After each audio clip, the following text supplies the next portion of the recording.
Bien, cuando nosotros vamos a trabajar partes de historia en una producción, muchas veces más cuando tenemos diálogos, bueno, incluso sin tener diálogos,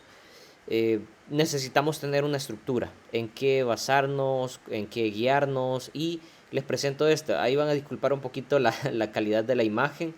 em, pero la tenía por ahí y pues quería compartirlo con ustedes. Ya luego la voy a hacer de nuevo la estructura para tenerla de mejor calidad. Pero bueno, podemos iniciar y decimos que la parte del guión o cómo se guía la historia lo dividimos en tres actos, ¿verdad? Acto uno, 2 y 3. Pero dentro de cada uno de los actos tenemos algunas acciones o puntos que son de suma importancia para que nuestra historia realmente tenga un buen impacto. Y tenemos en el acto número uno, aquí tenemos la parte de...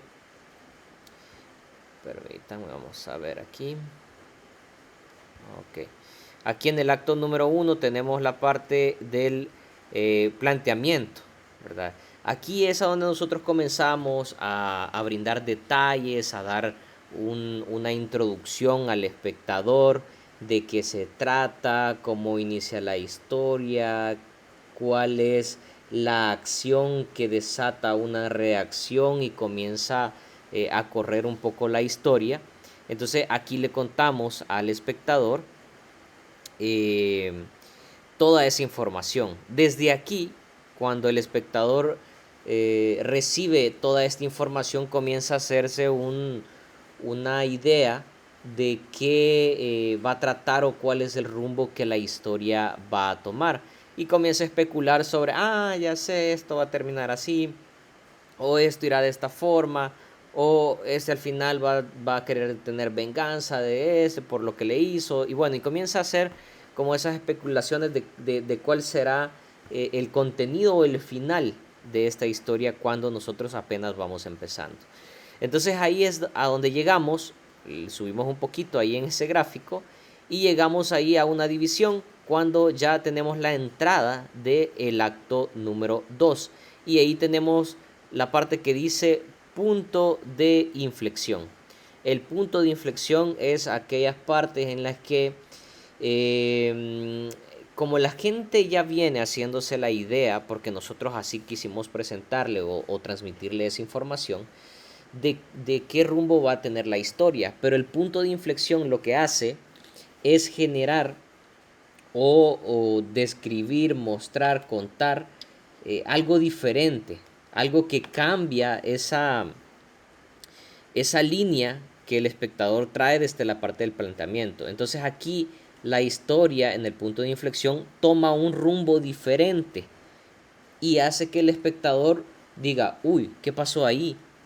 No, entonces no era así. Entonces, si ya tomó este rumbo y ya no pega con lo que yo creía que iba a pasar, entonces ahora se va a ir por este otro lado. Entonces, pero le cambiamos. Entonces es ahí a donde nosotros comenzamos a generar como ese gancho con el espectador cuando nosotros siempre le estamos cambiando el rumbo o tenemos una sorpresa que cambia el rumbo de la historia y eso lo mantiene atento porque ahí ya comenzamos a decirle, no, no es como ustedes piensan, vean esto y damos una sorpresa y esa sorpresa lo mantiene enganchado a la historia y generamos esa necesidad de querer llegar hasta el final para saber en verdad ahora en qué termina. Pero bien, cuando tenemos como ese punto de inflexión, borramos de la mente el planteamiento de las personas y con el nuevo punto de inflexión o nuevo rumbo de la historia, comienza la gente nuevamente en toda esta parte a especular sobre el nuevo rumbo de la historia. Bueno, como no pasó lo que dije al principio con este punto o este cambio que tuvo, ahora sí, lo tengo más claro, la historia va a terminar de esta manera, porque aquí el malo tiene que pagar por esto, y empiezan como a hacer todas esas posibles finales, esas opiniones. Pero bueno, aquí la historia va pues contando mucha más información, mucha más escena y todo. Y llega a el final del acto 2 y es la parte del segundo punto de inflexión. Y aquí es a donde ya le damos un segundo cambio, un segundo rumbo y le borramos de la mente a la gente el punto de inflexión número uno, perdón, el punto de inflexión, el punto de inflexión uno, perdón, y el planteamiento, que son las dos cosas que en un principio hicimos que el espectador lo captara, lo tomara y que creyera que a partir de esos cambios que se daban, pues la historia iba a tener un final o un rumbo ya bien claro, ¿verdad? Pero cuando llegamos al segundo punto de inflexión, la historia vuelve a tomar un rumbo totalmente diferente de las dos especulaciones anteriores y vuelve a estar como ansioso el espectador porque entonces ahora sí ya está confundido, ya no sabe en qué va a terminar y ahora sí comienza a generar ese interés por que finalice o qué va a pasar, qué va después de esto. Y ahí tenemos en algún momento, después de este punto de inflexión, ahí adentro también tenemos la parte de la crisis, ¿verdad? Las historias tienen un momento de crisis, un momento en el que todo se enrolla, en el que no sabemos nosotros en verdad qué va a pasar porque se vuelve todo confuso y luego llegamos a la parte de la búsqueda del desenlace. Ya cuando todo comienza a tomar sentido y pero que todavía no tenemos como el final bien marcado, sino todo comienza como a tomar su posición, pero llegamos hasta el punto del clímax, como la parte importante en la que todo se despeja toda duda y tenemos ya al final una resolución de la historia. Son puntos, este esquema son puntos importantes en los que nosotros podemos basarnos cuando estamos construyendo una historia, cuando escribimos una idea, podemos tomarlo como referencia, el decir, ok, voy a hacer un planteamiento y comenzamos a escribir cómo nosotros queremos hacer la introducción, cómo queremos contarle al espectador, a nuestro público objetivo, cómo queremos contarle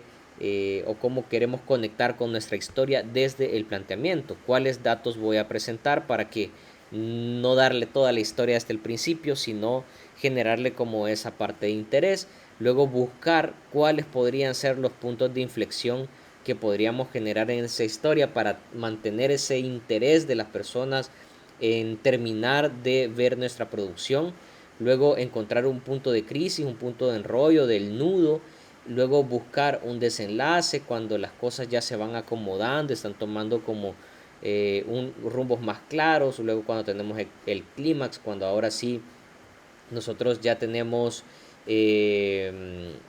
por decirlo así, bien definido eh, las partes de la historia, cómo encajaron y cómo terminan para obtener la resolución y el fin, ¿verdad? Este diagrama se los quería compartir porque es importante tenerlo. Recuerden que nosotros vamos a trabajar más adelante en la parte de un cortometraje de ficción y basarnos en este tipo de esquema va a ser bien importante para que en verdad nuestras producciones tengan un orden, un sentido y que puedan tener el mejor impacto posible a nivel visual para el espectador. Nos vemos.